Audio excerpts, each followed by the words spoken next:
Psalm 118, the Lord is on your side. Every oppressor retreats in defeat. In times of distress and difficulty, the Psalms stand as a timeless source of comfort and encouragement. Psalm 118 is one of those powerful passages that echoes the promise of divine intervention and unwavering support. When the forces of darkness seem to be closing in, when oppression and hardship threaten to overwhelm us, Psalm 118 reminds us that the Lord is on our side, and with his presence, every oppressor will retreat in defeat.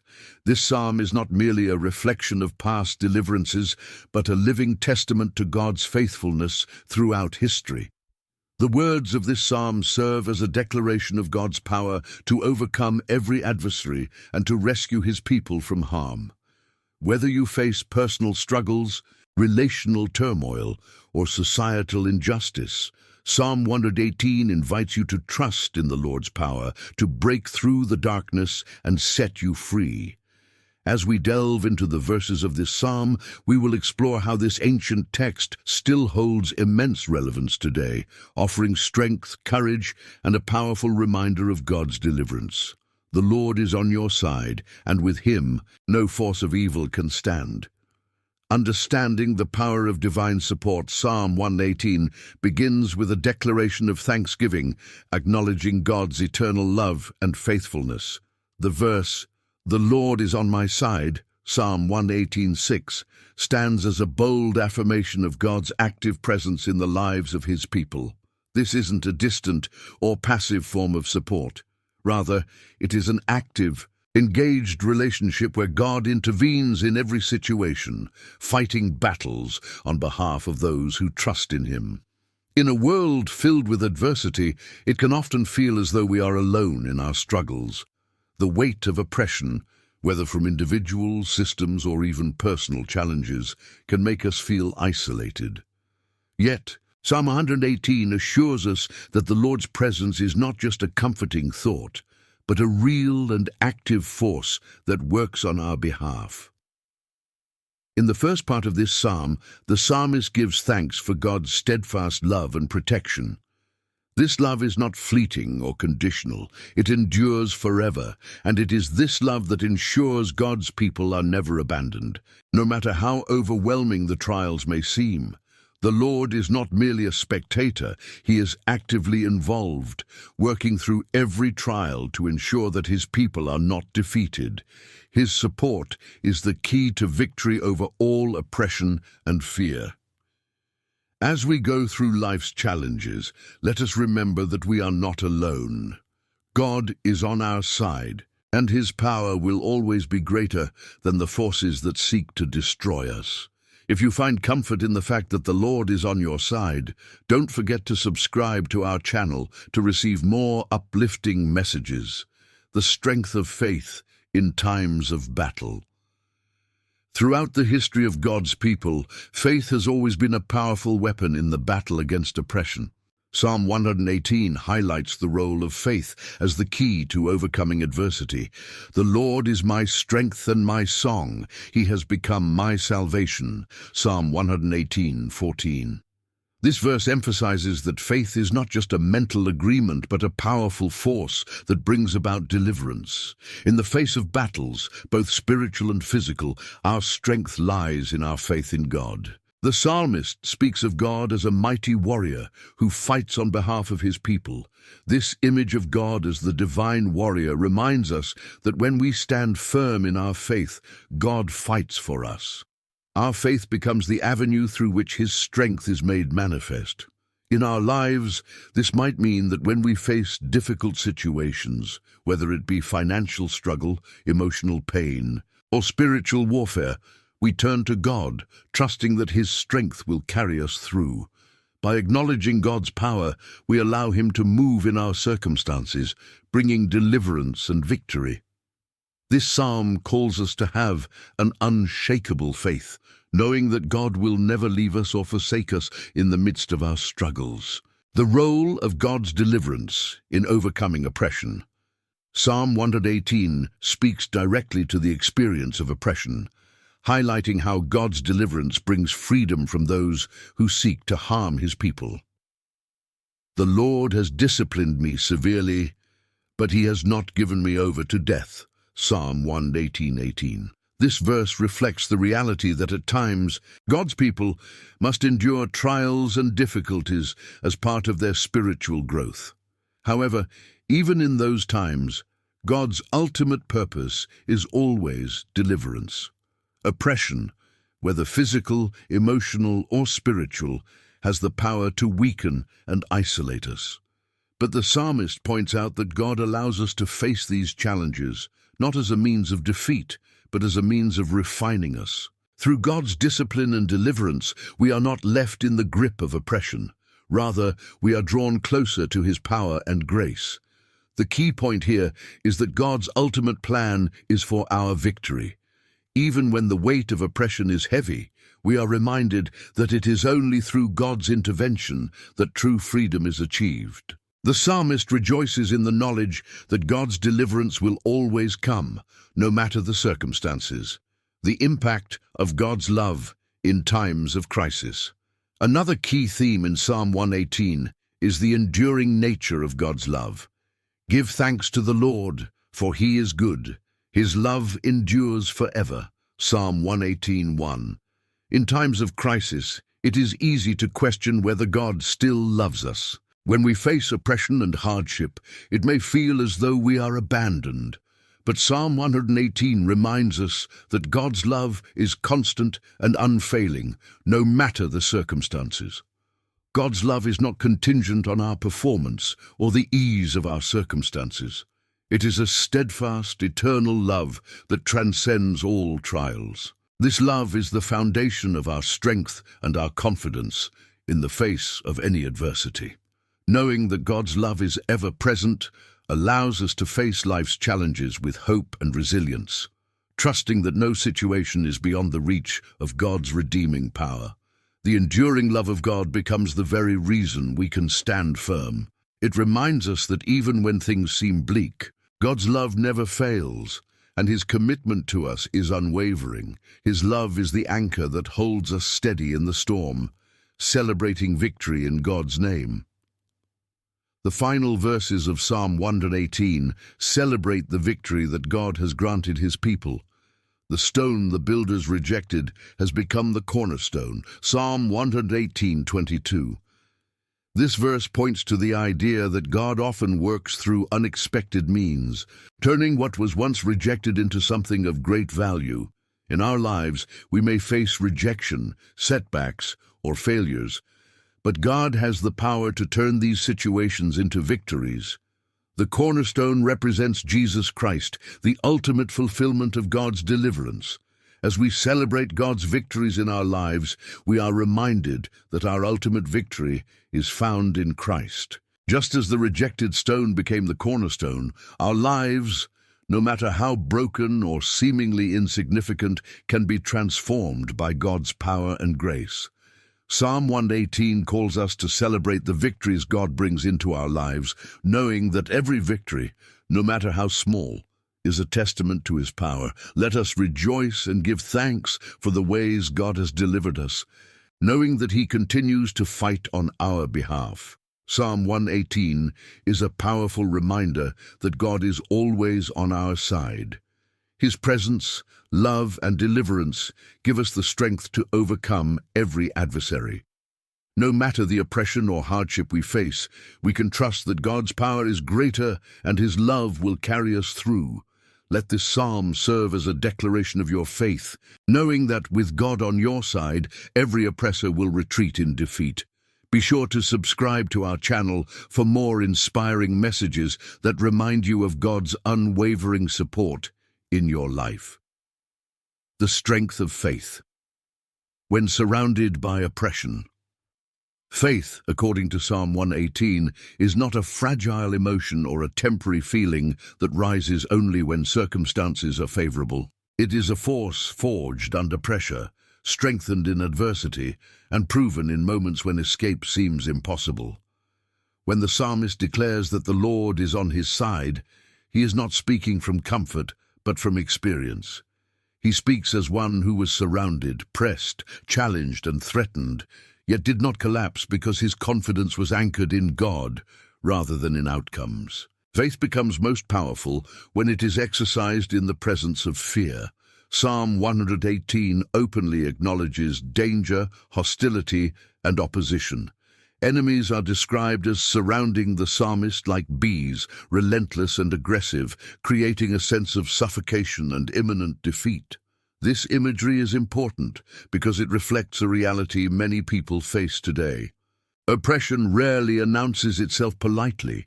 It overwhelms, intimidates, and seeks to exhaust the soul. Yet faith, when placed in God, does not deny the existence of the threat. Instead, it refuses to grant that threat ultimate authority. The psalmist does not say that enemies did not exist. He does not say the pressure was imaginary. He says that despite being surrounded, he was not consumed. This distinction is critical. Faith does not require blindness. It requires alignment. To have faith is to see danger clearly while choosing to believe that God's power stands higher than the danger. This is the kind of faith Psalm 118 calls forth, a faith that remains upright even when the ground shakes. One of the most striking elements of this psalm is the repeated emphasis on trust in the Lord rather than in human strength. The text explicitly states that it is better to take refuge in the Lord than to trust in man, and better to trust in the Lord than to trust in princes. This is not a rejection of human relationships or leadership, but a realignment of dependence. Oppression often intensifies when we expect people, systems, or authority figures to save us. When those expectations fail, despair grows. Faith breaks this cycle by redirecting hope back to its true source. Faith anchored in God is not shaken by betrayal. Human systems can collapse, alliances can dissolve, and support can vanish, but faith rooted in the Lord remains intact. Psalm 118 teaches that when trust is misplaced in human power, disappointment follows. But when trust is anchored in God, endurance becomes possible even in prolonged trials. This faith does not guarantee immediate relief, but it guarantees stability while waiting. Another profound aspect of faith revealed in Psalm 118 is courage. The psalmist boldly declares, "The Lord is with me. I will not be afraid. What can man do to me?" This is not arrogance, it is clarity. Fear thrives on uncertainty and exaggeration. Faith responds by restoring perspective. When God is acknowledged as present, fear loses its grip. Faith does not eliminate challenges, but it eliminates the illusion that those challenges are supreme. Courage born from faith does not manifest as recklessness. It manifests as calm resolve. The psalmist does not rush blindly into danger. He stands firm, grounded in the assurance that God is actively involved. This kind of faith produces inner stability. Even when circumstances are chaotic, the heart remains anchored. Oppression seeks to destabilize identity, confidence, and hope. Faith counters this by reaffirming belonging and purpose. Psalm 118 also reveals that faith grows through remembrance. The psalmist recalls previous deliverances, victories, and moments when God intervened. Faith is strengthened when memory is engaged. Forgetfulness weakens faith, while remembrance fortifies it. By recalling how God has acted before, the believer gains confidence that God will act again. This is not wishful thinking. It is experiential trust. The repeated refrain of thanksgiving throughout the psalm shows that gratitude is not reserved for victory alone, but is practiced even during struggle. Gratitude fuels faith. When the heart chooses to give thanks in the midst of oppression, it refuses to surrender control to despair. Thanksgiving becomes an act of resistance against hopelessness. It declares that even if the battle is ongoing, God's character has not changed. Faith, according to Psalm 118, also involves endurance. The psalmist does not describe a single moment of pressure, but an extended period of conflict. Oppression is rarely brief. It often unfolds slowly, wearing down patience and resilience. Faith is what sustains the believer during these long seasons. It is not explosive. It is persistent. It does not demand immediate resolution. It clings to divine promise. This endurance is possible because faith understands discipline. The psalmist acknowledges that the Lord disciplined him severely, but did not give him over to death. This admission reveals a mature faith that recognizes correction without interpreting it as abandonment. Many people lose faith when hardship arises because they interpret difficulty as rejection. Psalm 118 dismantles this assumption. Discipline does not negate love. It refines it. Faith allows the believer to endure correction without losing confidence in God's goodness. Oppression often attempts to define identity. It whispers lies, suggesting worthlessness, defeat, and abandonment. Faith rejects these narratives. Psalm 118 repeatedly affirms that the believer is upheld by God, helped by God, and supported by God. Identity is not shaped by the presence of enemies, but by the presence of the Lord. Faith anchors self-understanding in divine relationship rather than in external circumstances. Another powerful dimension of faith in this psalm is praise. The psalmist praises God not only after victory, but during conflict.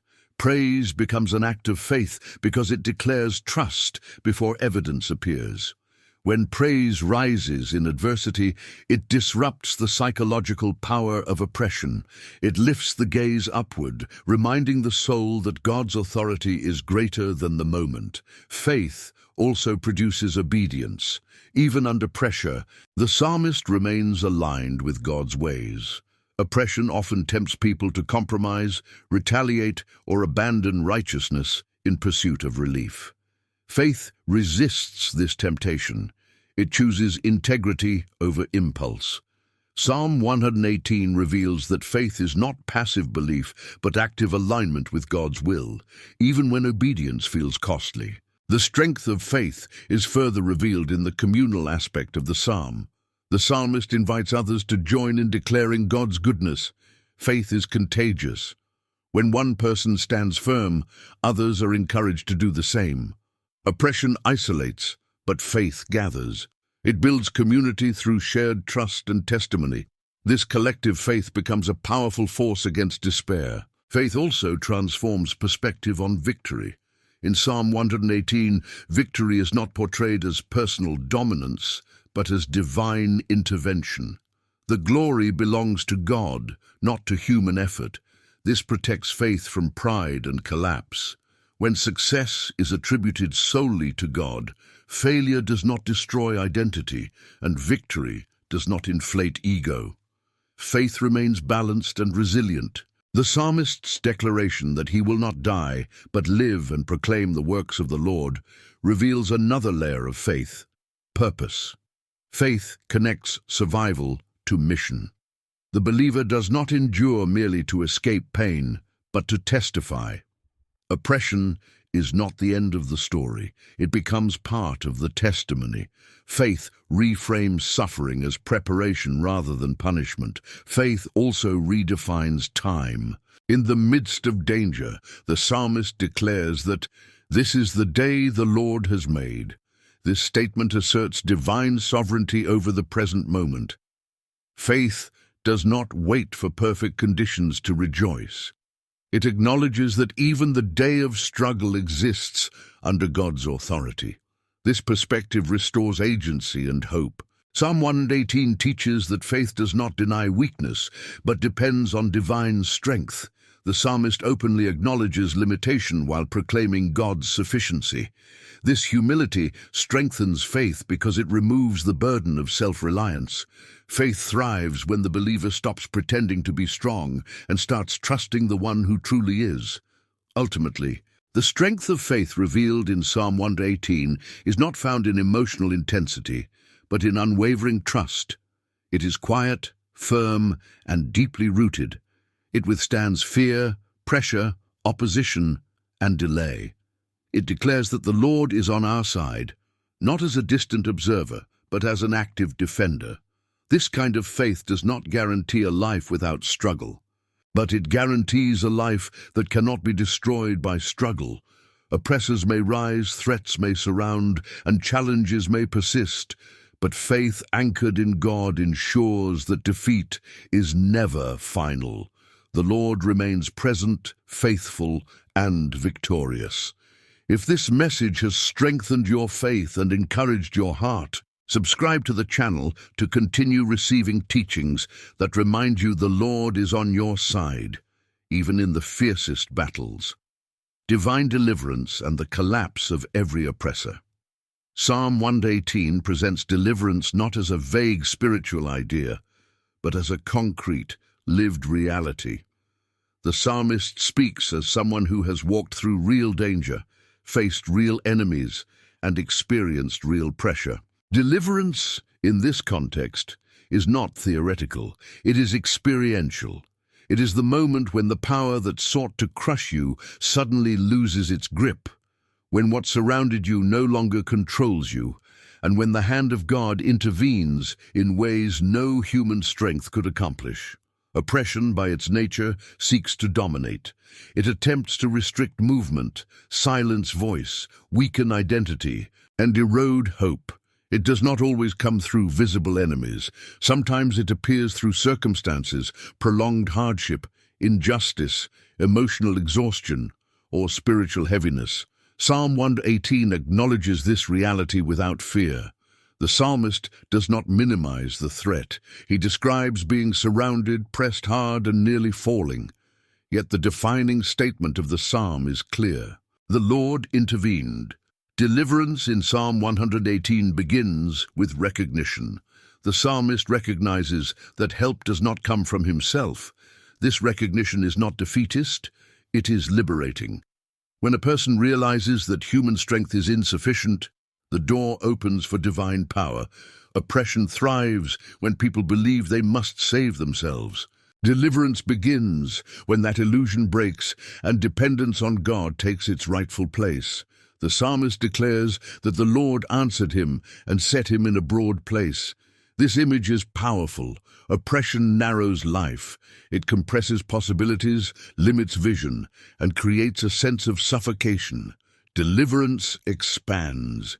It creates space to breathe, to move, to hope again. The broad place represents freedom, restoration, and renewed capacity.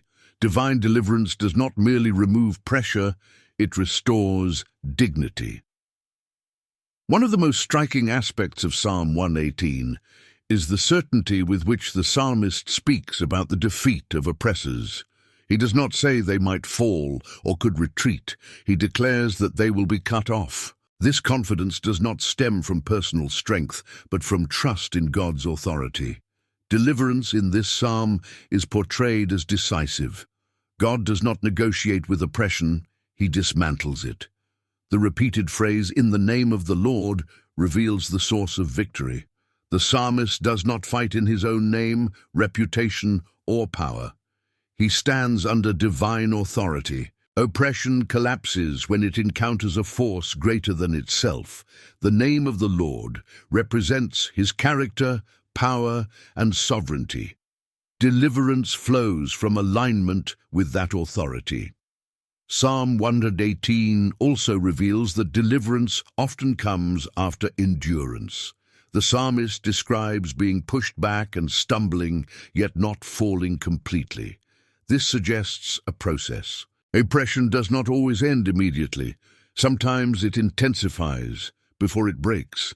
Deliverance is not delayed because God is absent, but because endurance produces depth, humility, and clarity.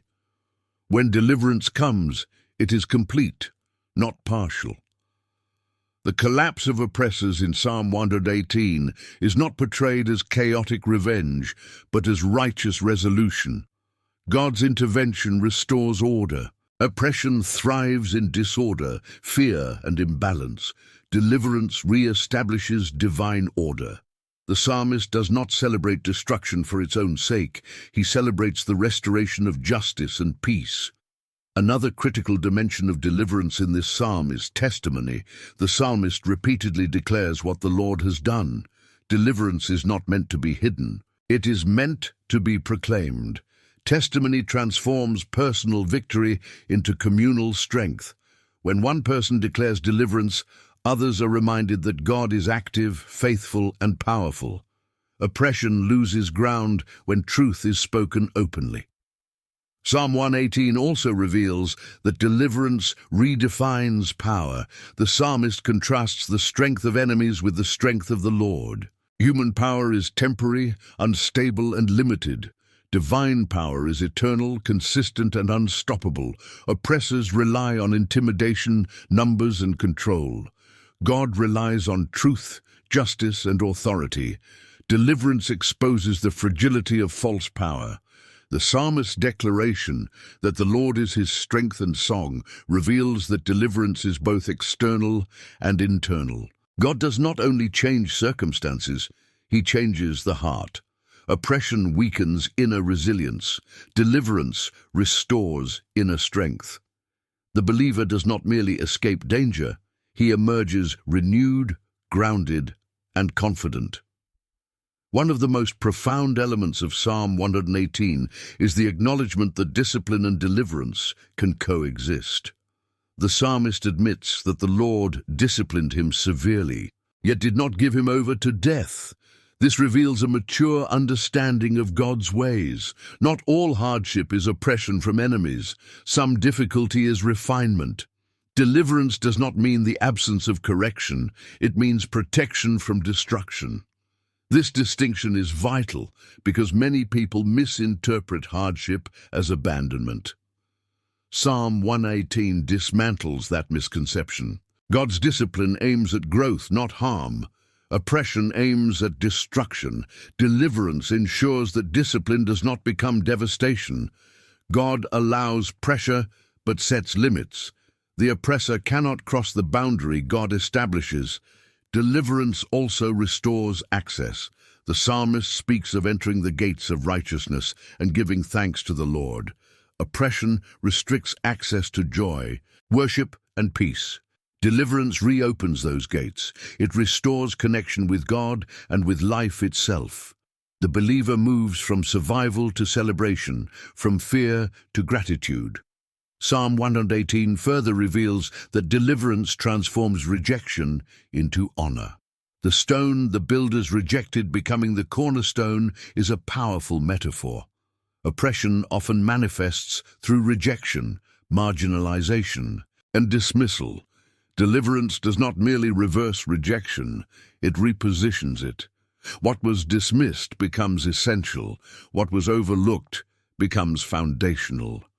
God does not simply compensate for rejection, he redeems it. This transformation exposes the short-sightedness of oppressors. They misjudge value. They underestimate what God is building. Deliverance reveals that God's purposes are not hindered by human rejection. In fact, rejection often becomes the stage upon which deliverance is most clearly displayed. Deliverance in Psalm 118 is also communal.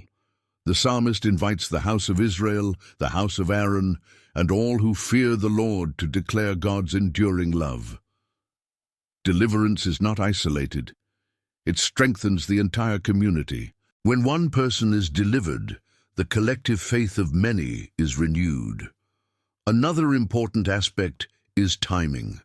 The psalmist declares, "This is the day the Lord has made." Deliverance happens in God's timing, not human urgency. This declaration affirms that even the day of struggle belongs to God. Deliverance is not postponed because the day is dark. God works within the day as it is. This perspective sustains hope when waiting feels heavy. Psalm 118 shows that deliverance produces courage for the future. The psalmist does not emerge fearful of new threats. He emerges confident, declaring that he will not die, but live and proclaim the works of the Lord. Deliverance does not make the believer timid, it makes him bold. He understands that survival is not accidental, but purposeful. Deliverance also reshapes memory. Past suffering is no longer remembered only as pain, but as evidence of God's faithfulness. The narrative changes. What once symbolized fear becomes testimony. Oppression loses its psychological grip when its story is rewritten through deliverance. The collapse of oppressors in Psalm 118 is not loud chaos, but silent authority. God does not need spectacle to demonstrate power. His presence alone dismantles opposition. The psalmist's confidence rests in this quiet supremacy. Deliverance does not require explanation. It requires trust. Ultimately, Psalm 118 teaches that deliverance is the natural outcome of alignment with God. It is not earned through perfection or forced through effort. It flows from trust, obedience, and surrender. When the Lord is on your side, oppression is already defeated, even if the process is still unfolding. Deliverance does not always look like immediate escape. Sometimes it looks like strength to endure. Sometimes it looks like wisdom to navigate. Sometimes it looks like peace in the middle of chaos. But it always leads to victory because God's purposes cannot be overturned. Psalm 118 stands as a declaration that no oppressor has final authority. Systems fail, enemies fall, fear dissolves, and pressure lifts when God intervenes. The believer stands not because he is strong, but because the Lord upholds him. If this message about divine deliverance has strengthened your hope and reminded you that every oppressor will retreat in defeat, subscribe to the channel to continue receiving teachings that build faith, restore courage, and declare that the Lord is truly on your side. The enduring love of God as the ultimate shield against oppression. Psalm 118 is sustained from beginning to end by a single, unshakable truth. The steadfast love of the Lord endures forever. This declaration is not a poetic decoration placed at the edges of the psalm. It is the structural foundation that holds every experience together. Oppression rises and falls. Enemies advance and retreat. Fear intensifies and dissolves. But the love of God remains constant, immovable, and undefeated. In this psalm, divine love is not sentimental. It is defensive, protective, active, and powerful. It is the shield that absorbs the impact of oppression until the oppressor collapses under his own weight. Oppression thrives where love is questioned. The moment a person begins to doubt whether God still cares, the oppressor gains psychological ground. Psalm 118 confronts this vulnerability directly by repeating the truth of God's enduring love before, during, and after the battle. This repetition is intentional. Love must be remembered continuously because pressure seeks to erase it. When circumstances scream abandonment, love must be spoken louder. The love described in Psalm 118 is covenantal love. It is not based on performance, strength, or perfection. It is rooted in God's character. This means that oppression cannot cancel it, failure cannot weaken it, time cannot exhaust it. The psalmist does not declare that God's love endures forever because life is easy, but because God is faithful. This distinction is crucial. Divine love does not fluctuate with circumstances, it governs them. In moments of oppression, people often interpret pain as rejection. Psalm 118 dismantles this false equation. The psalmist experiences pressure, discipline, and threat, yet he never concludes that God has withdrawn his love. Instead, he understands that love and hardship can coexist without contradiction. This understanding produces stability. When love is no longer dependent on comfort, faith becomes resilient. The enduring love of God functions as a shield because it preserves identity. Oppression attempts to redefine the individual through fear, shame, and limitation. It whispers that you are forgotten, disposable, or defeated. God's love speaks a different truth. It declares belonging, worth, and purpose. Psalm 118 repeatedly reinforces that the believer stands under divine favor, not under condemnation. This assurance prevents internal collapse, even when external pressure is intense. Divine love also reorients fear. The psalmist boldly states that, because the Lord is with him, he will not fear what man can do. This courage does not arise from denial of danger, but from trust in love. Perfect love drives out fear not by eliminating threats, but by establishing a greater reality. When love occupies the center, fear loses its authority. Psalm 118 reveals that God's love is not passive protection, but active involvement. The psalmist describes God as answering, helping, strengthening, and delivering. Love is not distant sympathy, it is engaged presence. God's love moves toward the oppressed, not away from them. This movement transforms suffering from isolation into encounter. The believer is not alone in the struggle. He is accompanied. Another powerful dimension of God's enduring love is its capacity to outlast hostility. Enemies surround the psalmist, persist, and attack repeatedly, yet the psalmist remains confident that they will be cut off. Why? Because hostility is temporary, but love is eternal. Oppression operates on borrowed time. It exists within limits set by God's love.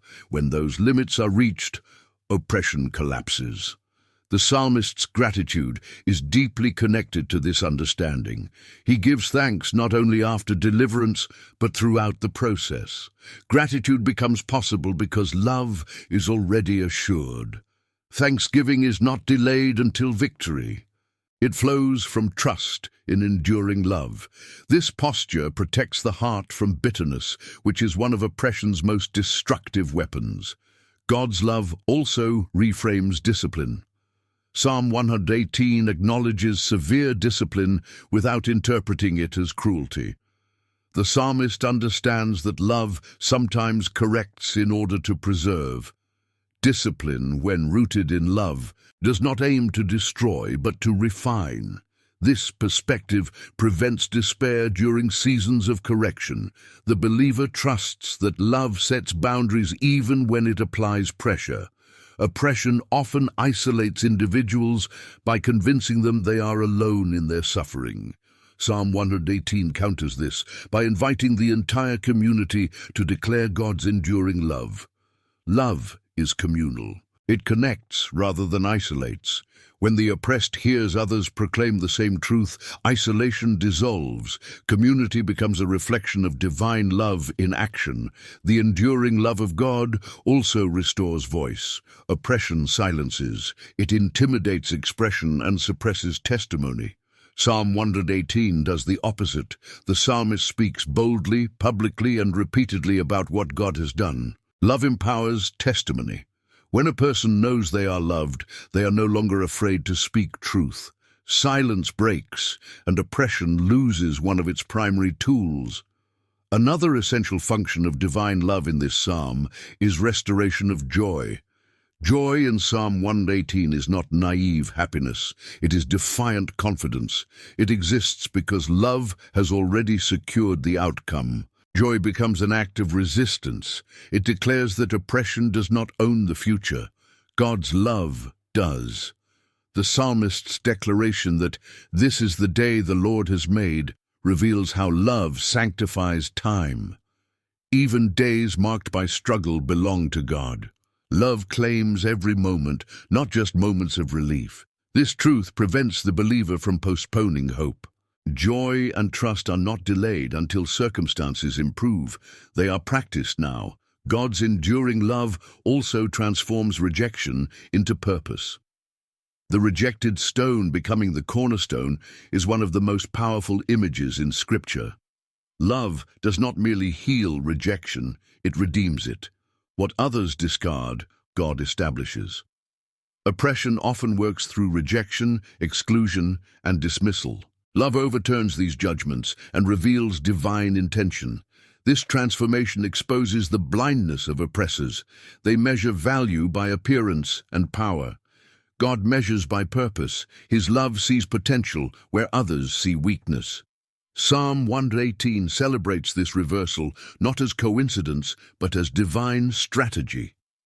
Love orchestrates outcomes that human systems cannot predict or prevent. The psalmist's confidence in God's love also produces endurance without cynicism.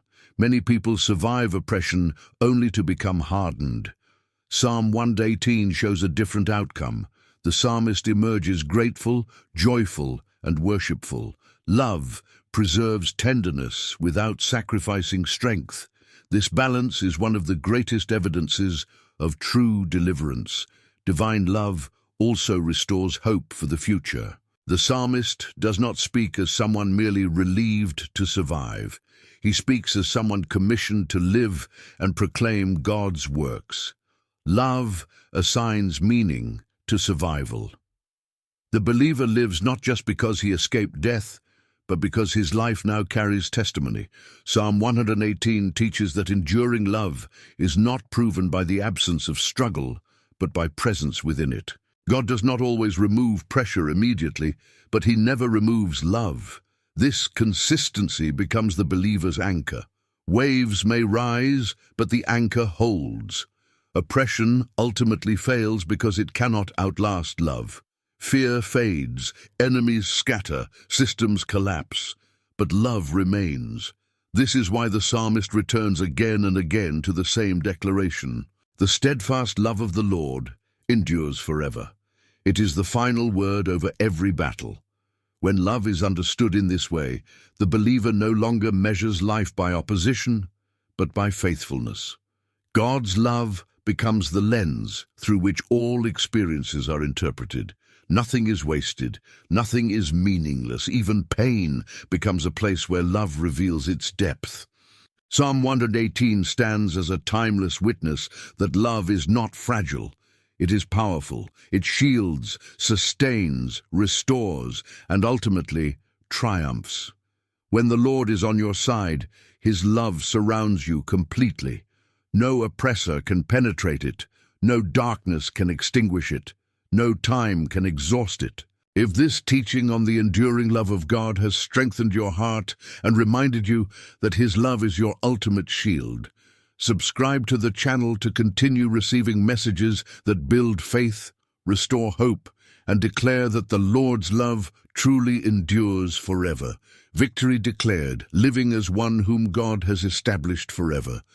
Psalm 118 reaches its culmination not in tension, fear, or uncertainty, but in victory that is already decided. This victory is not described as fragile or temporary. It is firm, established, and rooted in God's sovereign action. The psalmist speaks not as someone hoping to win, but as someone who understands that the outcome has already been settled by God. This final movement of the psalm is not about escaping danger alone. It is about living transformed after deliverance, walking forward with confidence, purpose, and unshakable assurance. Victory in Psalm 118 is first internal before it is external. The psalmist's language reveals a deep shift in identity. He no longer speaks like someone merely surviving opposition, but like someone standing on solid ground.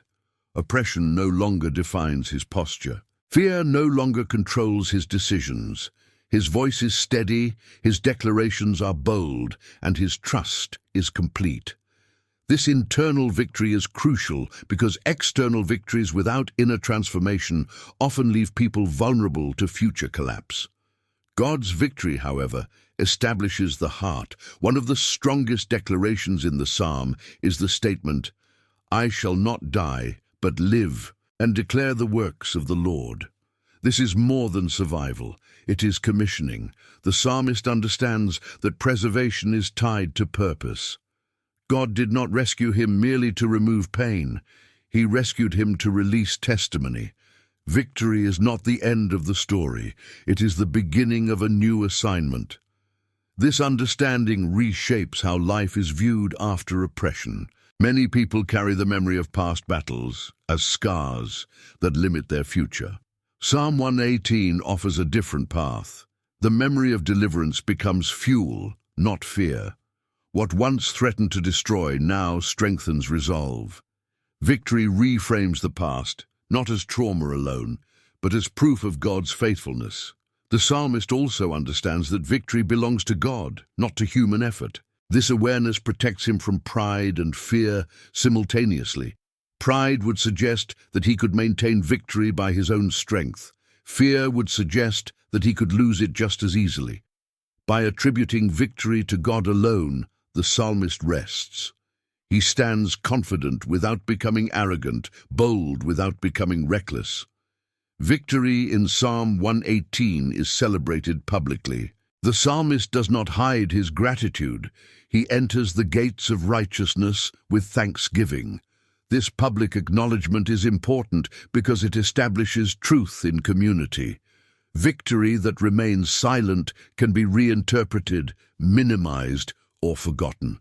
Victory that is declared becomes a permanent marker of God's intervention. The imagery of gates and courts reveals that victory restores access. Oppression restricts access to joy, peace, worship, and confidence. Victory reopens what was closed. The psalmist moves freely again, not sneaking in as a survivor, but entering boldly as someone welcomed. This restoration of access is a sign that oppression no longer has authority. One of the most profound revelations of victory in Psalm 118 is the declaration that the rejected stone has become the cornerstone. This statement transforms the meaning of everything that came before it. Rejection, dismissal, and exclusion were not failures. They were preparation. Victory does not erase rejection, it redeems it. What was once used to weaken becomes the very foundation upon which God builds. This truth speaks deeply to anyone who has experienced marginalization or betrayal. Victory does not always look like revenge or reversal in the way humans expect. Sometimes victory is elevation. God does not merely prove oppressors wrong, he establishes his people in positions they never imagined. The cornerstone is not just accepted, it is essential. Victory gives new meaning to pain. Psalm 118 also teaches that victory produces stability. The psalmist does not live in constant anticipation of the next attack. He rests in the understanding that God has established him. Stability is one of the clearest signs of true victory. When the soul is no longer reactive, anxious, or defensive, oppression has truly lost. This stability does not mean life becomes effortless. It means fear no longer governs response. The psalmist has learned that God's presence is not seasonal. He declares with certainty that the Lord is his strength and song. Strength sustains action. Song sustains joy. Victory supplies both. Another key dimension of victory is clarity of vision. Oppression clouds judgment. It narrows focus to survival alone. Victory restores perspective.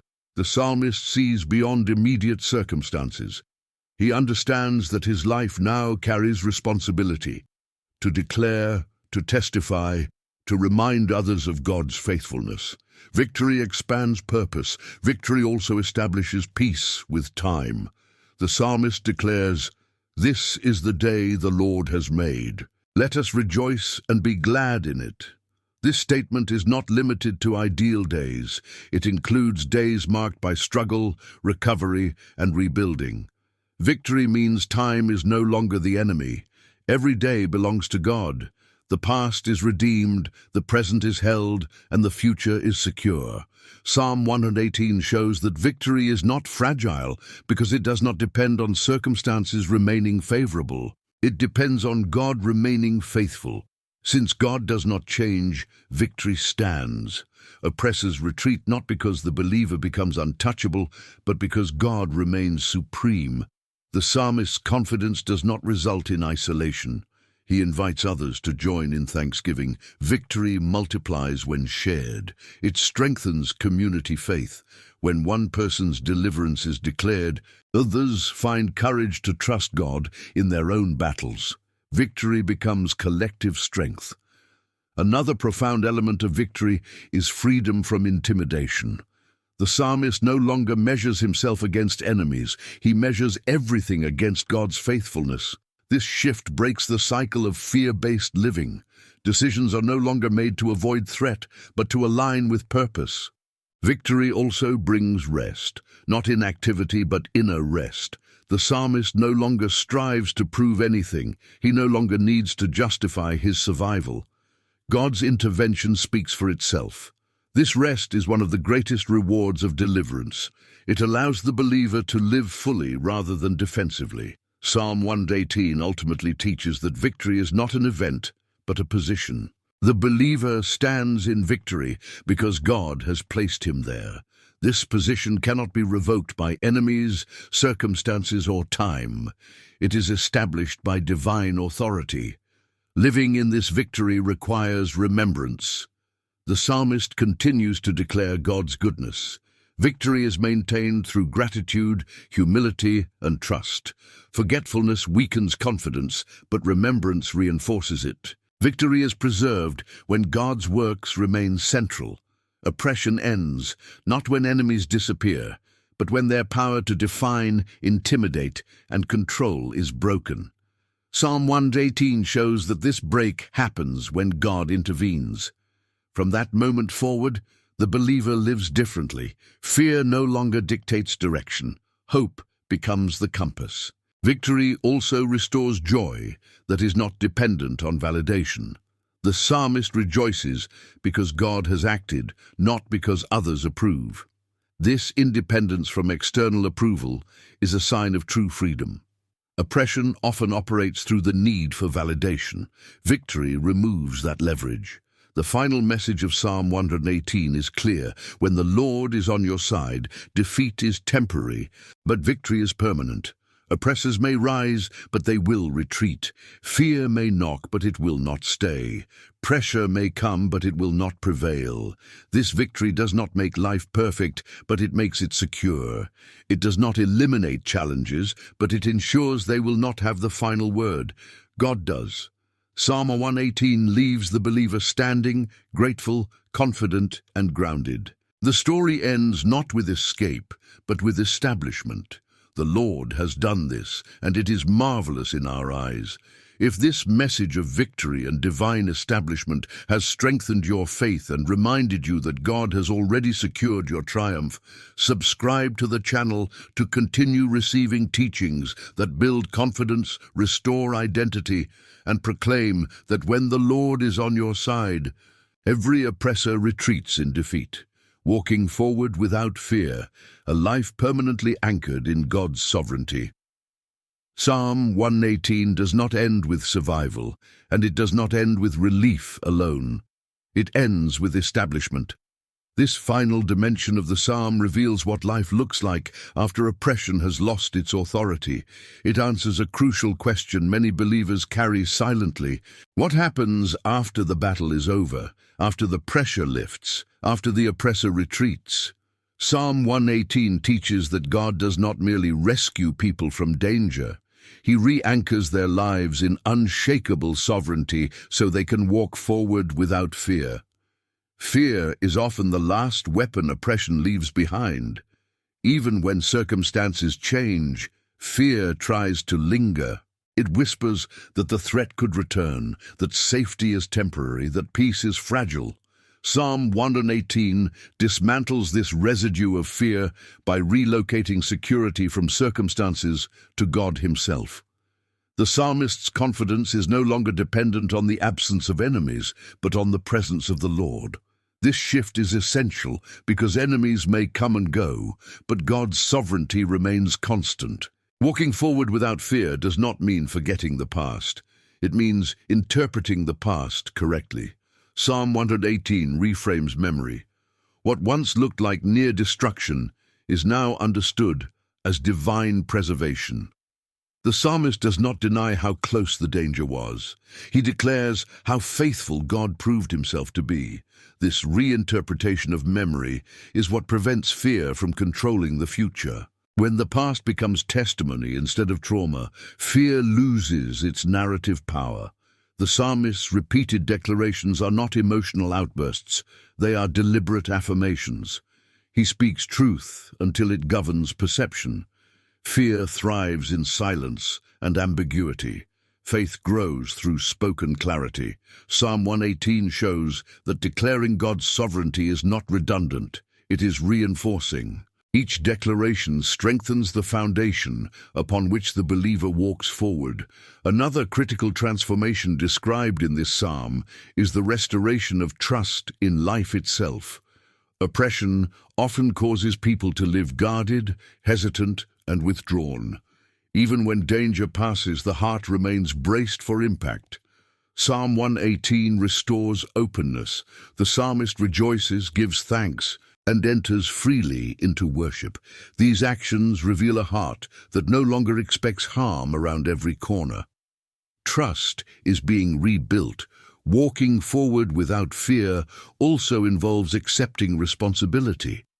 The psalmist understands that deliverance carries obligation. He declares that he will live and proclaim the works of the Lord. Life after oppression is not passive recovery. It is purposeful movement. God does not rescue people to leave them idle. He establishes them as witnesses of His faithfulness. Purpose displaces fear because it gives direction to energy that fear once consumed. Psalm 118 also reveals that sovereignty produces humility rather than control. The psalmist does not attempt to manage future outcomes. He rests in God's authority. Fear often arises from the illusion that everything depends on personal vigilance.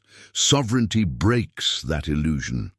When God is acknowledged as ruler, the believer is freed from exhausting self-protection. Vigilance gives way to trust. Another powerful aspect of walking forward without fear is stability in identity. Oppression attempts to rewrite identity through shame, failure, or weakness. Psalm 118 restores identity through belonging. The psalmist speaks as someone who knows he is upheld, helped, and chosen. This assurance prevents regression. Identity rooted in God does not fluctuate with circumstances. The declaration, "The Lord is with me," becomes more than comfort. It becomes orientation. Every decision, step, and response is shaped by that truth. Fear loses influence because the believer no longer evaluates life through threat but through presence. God's nearness becomes the defining reality. Psalm 118 also teaches that walking forward without fear does not require constant reassurance from others. The psalmist acknowledges community, but his confidence is not dependent on human approval. Oppression often conditions people to seek validation as protection. Sovereignty restores internal security. The believer stands because God stands with him, not because others affirm him. Another essential lesson is that fear dissolves when time is surrendered to God. The psalmist declares that each day belongs to the Lord. This dismantles anxiety about the future. Fear thrives on imagined outcomes. Sovereignty anchors the believer in the present, trusting God with what has not yet unfolded. The future is no longer a threat. It is territory under divine care. Walking forward without fear also includes freedom from retaliation. The psalmist does not seek revenge. He celebrates God's justice.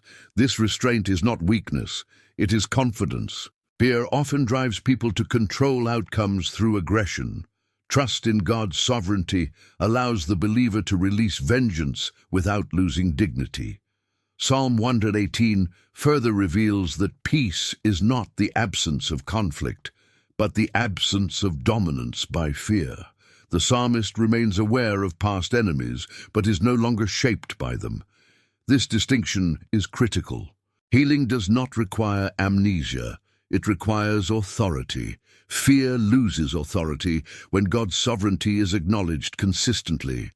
Another transformation described is renewed joy that is no longer fragile. Joy after deliverance is often tentative. Psalm 118 presents joy that is anchored. The psalmist rejoices because God has acted, not because conditions are perfect. This joy endures because its source does not change. Walking forward without fear also restores the ability to trust God with growth. The psalmist accepts discipline without resentment because he understands its purpose. Fear resists growth because it associates change with danger. Sovereignty reframes growth as guidance. Correction becomes evidence of care rather than threat. Psalm 118 shows that fear fades when life is lived outwardly rather than inwardly. The psalmist speaks, worships, gives thanks, and invites others to join him. Fear thrives in isolation. Engagement weakens it. Purpose-driven living leaves little room for fear to dominate. Another powerful shift is the restoration of spiritual authority. The psalmist speaks, "In the name of the Lord." He does not speak as a victim of circumstances, but as someone aligned with divine authority. This alignment does not make him domineering. It makes him secure. Fear diminishes when authority is understood correctly. Walking forward without fear also means trusting God with legacy. The psalmist understands that his story will outlive the battle. What God has done will be remembered. This long view weakens fear's urgency. Fear thrives on immediacy. Sovereignty stretches vision beyond the moment. Psalm 118 ultimately teaches that fear cannot coexist with sustained gratitude. The psalmist's repeated thanksgiving is not performative, it is protective. Gratitude reinforces trust. It keeps attention anchored in God's faithfulness. Over time, fear starves when gratitude is practiced consistently. The believer walking forward without fear does not become careless, he becomes calm. Calmness is one of the clearest signs that oppression has truly lost. When the heart no longer races at the memory of threat, healing has taken root. Psalm 118 closes with praise because praise seals victory. It affirms that God, not fear, has the final word. Praise is not denial of struggle, it is declaration of sovereignty. It establishes the atmosphere in which the believer continues to live. Walking forward without fear is not about predicting safety, it is about trusting sovereignty. The psalmist knows that challenges may arise again, but he also knows who stands with him. That knowledge is enough. This is the lasting victory of Psalm 118. Not just that enemies retreat, but that fear does not return to rule. The believer moves forward established, anchored, and free. If this message has helped you understand how to live without fear, anchored in God's sovereignty after every battle, subscribe to the channel to continue receiving teachings that strengthen faith, restore peace, and remind you that when the Lord is on your side, fear has no authority over your life, a life that becomes a living testimony. When God's victory defines your entire existence. Psalm 118 ultimately reveals that the greatest victory God gives is not merely rescue from oppression, but transformation into a living testimony. After fear is broken, after enemies retreat, after the soul is re-anchored in God's sovereignty, something deeper happens. The believer's entire life becomes evidence that God saves, sustains, and establishes. This final dimension is not about what God did once, but about what God continues to do through a life fully surrendered to Him. A living testimony is different from a single story of deliverance. It is not confined to a moment in the past. It is ongoing. It shapes choices, attitudes, responses, and priorities. Psalm 118 shows that when God intervenes, He does not simply close a chapter, He rewrites the direction of the entire book. The believer no longer lives reacting to oppression, but radiating meaning. Oppression tries to reduce life to survival. It narrows existence to endurance alone. Psalm 118 expands life again. The psalmist does not merely say he survived. He declares that he will live and proclaim the works of the Lord. Life is no longer something to protect anxiously, but something to offer purposefully. This is the shift from survival to testimony. A life that becomes testimony no longer hides its scars. It does not deny pain, but it refuses to let pain have the final interpretation. The psalmist openly acknowledges discipline, pressure, and near collapse, yet none of these experiences are allowed to define him. God's faithfulness defines him. This redefinition is crucial. Many people are remembered for what broke them. Psalm 118 reveals a different path, being remembered for what God rebuilt. This testimony is not loud self-promotion, it is quiet consistency. The psalmist's confidence is not rooted in drama, but in alignment. He speaks truth, walks forward, gives thanks, and lives faithfully. Over time, this steady posture becomes undeniable evidence of God's work. A living testimony does not need to argue, it simply exists. Psalm 118 also teaches that testimony is not optional. It is a responsibility born from deliverance. The psalmist understands that silence would be a form of forgetfulness. God's works must be spoken, not to impress others, but to preserve truth. Testimony protects future generations from despair. When people hear what God has done, hope becomes transferable. A life shaped by testimony is also marked by humility. The psalmist never claims ownership of victory. He consistently attributes everything to the Lord. This humility is not weakness, it is accuracy. It ensures that testimony remains pure. When God receives the credit, testimony remains powerful. When self takes credit, testimony weakens. Psalm 118 reveals that testimony stabilizes identity. The believer knows who he is because he knows what God has done. This clarity prevents confusion when new challenges arise. Identity rooted in testimony is not easily shaken. It does not depend on current success or approval. It rests on proven faithfulness. Another critical aspect of living testimony is consistency across seasons. The psalmist gives thanks in struggle, in deliverance, and in restoration. His posture does not shift with circumstances. This consistency amplifies testimony. Anyone can praise when life is easy. Praise that continues after hardship speaks louder than words. A living testimony also reshapes relationships. The psalmist invites others to join him in declaring God's goodness. His life becomes an invitation rather than a barrier. Oppression isolates. Testimony connects. People are drawn to those whose lives reflect hope without bitterness, strength without arrogance, and confidence without cruelty. Psalm 118 also shows that testimony guards against returning fear. When a person continually remembers and declares what God has done, fear finds no empty space to occupy. Forgetfulness invites fear back. Remembrance keeps the ground occupied by faith. This is why the psalmist repeats his declarations. Repetition reinforces truth. A life that becomes testimony also gains discernment. The psalmist clearly understands the difference between human power and divine power. He no longer confuses influence with authority. This discernment protects him from misplaced trust. Oppression often returns through deception. Testimony sharpens perception. Another profound effect of living testimony is peace with unresolved questions. Psalm 118 does not explain every detail of suffering. It does not justify every delay. Yet the psalmist is at peace. Why? Because testimony does not require complete understanding. It requires trust. God's faithfulness outweighs unanswered questions. A testimony-shaped life also redefines success. The psalmist does not measure success by dominance, wealth, or recognition. He measures it by alignment with God. Victory is not proving others wrong, it is walking rightly.